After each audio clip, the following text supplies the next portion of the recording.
जीवन में जब भी मुसीबत आए कभी घबराना मत, कभी डरना मत। ये सोचना है कि ईश्वर ने आपको याद किया है, क्योंकि ठाकुर जी भी आपसे मिलना चाहती है। वो भी तो चाहती है कि आप उनको याद करें, आप उनको पुकारे और वो दौड़े चला आए, क्योंकि वो आपसे बेहद प्यार करते हैं। यकीन नहीं हो रहा है ना मेरे बात पर? तो ये प्रसंग आप जरूर सुने, आपको बड़ा आनंद आएगा। हरे कृष्ण, राधे राधे। नमस्कार दोस्तों, मैं हूँ स्वास्तिका। पंजाब लुधियाना के रहने वाली अनुराधा जी, उनकी बेटी है सुहानी जी।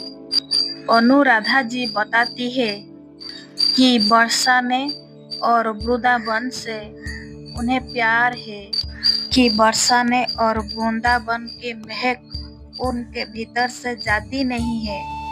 हर 2 महीना में ठाकुर जी से और वृंदावन से राधा रानी से मिलने के लिए पंजाब से वृंदावन आती है। दोनों माँ बेटी ठाकुर जी की और राधा रानी की अनन्य भक्त है। अनुराधा जी बताती है कि हर बार की तरह इस बार अप्रैल में वृंदावन गए और ठाकुर जी से और राधा रानी से मिलने के लिए वृंदावन गए और बरसाने जाना था। अनुराधा जी बताती है कि सबसे पहले बिहारी जी से मिलने के लिए जाते हैं। तो बिहारी जी से मिलने गए तो बिहारी जी के पास बहुत भीड़ थे और बिहार जी के दर्शन ना हो पाए। जब बिहार जी के दर्शन ना हो पाए तो दोनों माँ बेटी के मन व्याकुल होने लगा। रात्रि में वही वृंदावन में रुकना था। रात्रि में प्रेमानंद महाराज के दर्शन करने थे। अनुराधा जी बताती है कि रात 2 बजे प्रेमानंद महाराज की दर्शन की। उसके बाद मन में भाव जागृत हुआ कि आज दिन में बिहार जी की दर्शन नहीं कर पाए, तो अभी चलते हैं बिहार जी के द्वार पर, उनकी चौखट पर, उनकी नगर पर। वहाँ थोड़ा समय व्यतीत करते हैं और नाम जप करते हैं, भगवान का भजन करते हैं और भगवान को याद करते हैं। और दोनों माँ बेटी कुंज की गलियों से होते हुए बांकी बिहारी के मंदिर चले गए। वहां जा कर के चौखट के पास बैठ गए, भगवान को याद करने लगे, ठाकुर जी को याद करने लगे और एक दूसरे से कहने लगे, काश हमारे पास इत्र होते तो हमें इत्र सेवा कर देते। ठाकुर जी के देहली पर बैठी, ठाकुर जी के देहली पर बैठी हो, ठाकुर जी के करीब हो, ठाकुर जी के साम्राज्य में हो, ठाकुर जी के घर में हो। क्या भला ये हो सकता है क्या? आप कुछ इच्छा मन में जागृत हो और वो पूरी ना हो पाए, ऐसा संभव भी नहीं है। दोनों माँ बेटी के मन में भाव आए थे कि काश इत्र होता तो इत्र होता कि इत्र सेवा कर देते। तो अचानक से एक युवक आया। दोनों माँ बेटी की आंखें बंद थी, ठाकुर जी का ध्यान कर रही थी, बिहार जी का ध्यान कर रही थी। वही युवक ने आकर के कहा, लीजिए इत्र लीजिए, इत्र ले लीजिए, इत्र सेवा कर दीजिए। और वो इत्र देकर चला गया। जब हमारे साथ चमत्कार हो रहे होते, घटनाएं घटित हो रहे होते, तो अब हमें उससे आवाज नहीं होता, तो हमें बाद में पता होता कि हमारे साथ ऐसे हुआ कैसे था। ये बड़ा अचंभित करने वाला था, क्योंकि उसी समय तो हमें भावना में होते हैं। तो अनुराधा जी और सुहानी ने इत्र लिए और इत्र सेवा करने के लिए शुरू कर दिए। कुछ देर बिहारी जी के चौखट पर समय व्यतीत किए, भगवान को याद किए और ठाकुर जी से कहा है कि ठाकुर जी अब राधा रमन जी के पास होकर आते हैं। मन में भाव आया, रात की 3 बज रहे थे कि राधा रमन जी के पास चलते हैं, वहाँ के चौखट पर थोड़ी देर बैठते हैं। बिहारी जी से मंदिर से निकले, थोड़े से आगे जाके एक ऑटो रिक्शा वाला मिला और उसने कहा है कि बैठ जाइए। दोनों माँ बेटी ने सोचा कि काफी रात हो गई है, ऑटो में बैठ जाती है, ऑटो में बैठकर चला जाते हैं। और पहले से भी पैदल से काफी चल रही थी, थोड़े थक गए थे तो ऑटो रिक्शा में बैठ गए। ऑटो रिक्शा में बैठ करके कहा है कि राधा रमन जाना है। राधा रमन जी के पास जाने के लिए चल पड़े। थोड़ा सा आगे जाकर के आभास हुआ कि ये ऑटो रिक्शा वाला गलत रास्ता पर ले जा रही है, क्योंकि ये रास्ता बड़ा सुनसान है और उन्होंने ये रास्ता कभी देखा ही नहीं थी। कई सालों से वहां आ रही है दोनों माँ बेटी। ये रास्ता अनजाना लगा। जब रास्ता अनजाना लगा तो मन में भय उपजित हुई। जब मन में भय उत्पन्न हुई तो राधा रानी को पुकारने लगे। मन में नाम जाप शुरू हुआ। जब भी हम मुसीबत में आते हैं तब हम ईश्वर का नाम और ईश्वर को पुकारना शुरू कर देते हैं। अपने प्रिय भगवान को पुकारने लगते हैं और उसे कहती है कि संकट से बचाओ हमको। वही किया अनुराधा जी ने और सुहानी जी ने। राधा रानी का नाम जप के और रिक्शा वाला को कहा है कि है रुको, इधर ही रुको। 2-3 बार कहने के बाद उसने ऑटो रिक्शा रोका। ऑटो रिक्शा रोकने के बाद ये दोनों माँ बेटी नीचे उतरे। उसे कहने लगी, तुम गलत रास्ता पर ले जा रही हो। बहस करने लगे। डर के मारे भीतर ही भीतर राधा का नाम जप करने लगा चल रहा था, क्योंकि रास्ता सुनसान थी। दोनों माँ बेटी अकेले ही थी, क्योंकि रास्ता पूरा सुनसान ही थी। रास्ता पर दूर दूर तक कोई दिखाई नहीं दे रही थी, सिर्फ ऑटो रिक्शा वाला ही था। दुर्घटना कभी भी हो सकता है, इसीलिए हमेशा सचेत रहना चाहिए। माँ बेटी सचेत थी लेकिन निसहाय थी, क्योंकि दूर दूर तक कोई भी आसपास में नहीं थी। लगातार मन में राधा राधा राधा राधा राधा राधा राधा राधा पुकार रही थी। अचानक से हुआ ही यूं, एक मोटरसाइकिल पर सफेद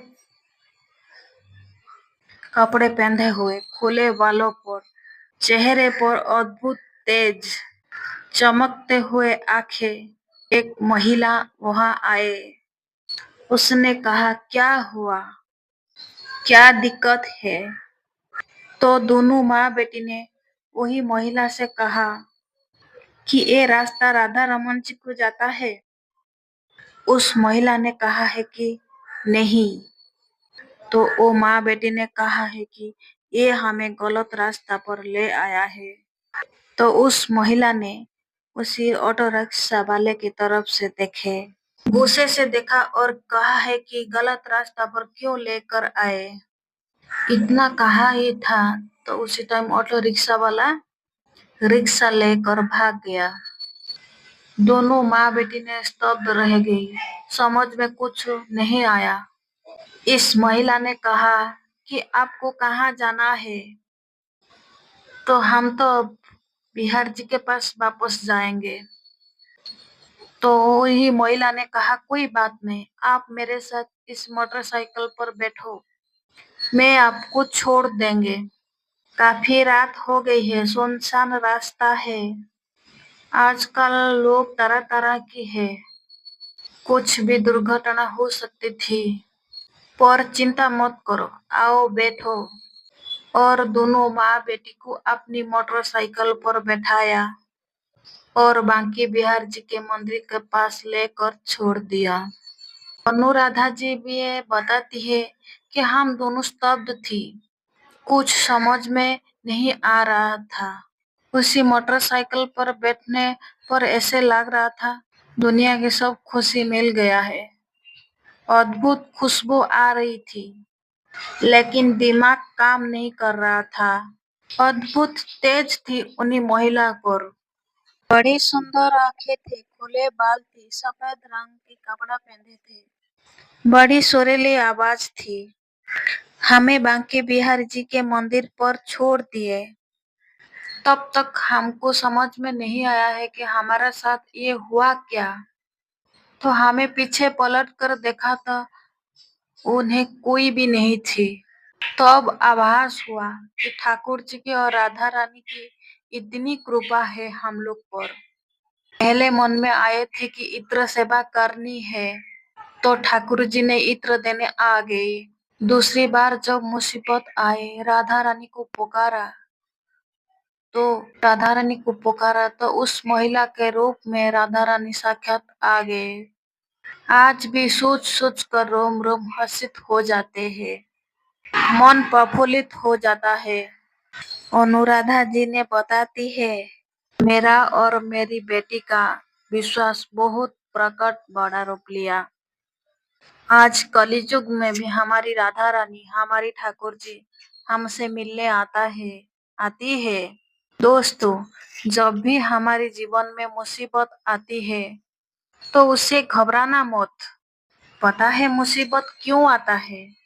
उसी समय भगवान आपको याद कर रही होती है, क्योंकि भगवान को पता है ऐसे तो मेरा बच्चा मेरे को याद करेगा नहीं, लेकिन जैसे ही थोड़ा व्याकुल होगा, सबसे पहले मुझे ही याद करेगा। और जैसे ही मुझे याद करेगा और मुझे मेरे बच्चे के पास जाने का बहाना मिल जाएगा। दोस्तों, ईश्वर जितना प्रेम हमसे करते हैं, कभी हम उनसे नहीं कर सकते हैं इतना प्रेम। वो हमसे बेहद प्रेम करते हैं। हर पल, हर क्षण वो हमारे लिए चिंतित रहती है। एक बार महादेव ने भगवान नारायण से पूछा था कि सारे दुनिया आपका ध्यान करते हैं, आप किसका ध्यान करते हैं नारायण? तो भगवान ने कहा था, मैं अपने भक्त के ध्यान करता हूँ। ऐसा कोई भी जीव नहीं है जिसका ध्यान ईश्वर ने ना रखती है। एक छोटी सी चींटी की पदचाप भी ठाकुर जी के कान में सुनाई देती है। ठाकुर हमसे बेहद प्यार करते हैं, प्रेम करते हैं।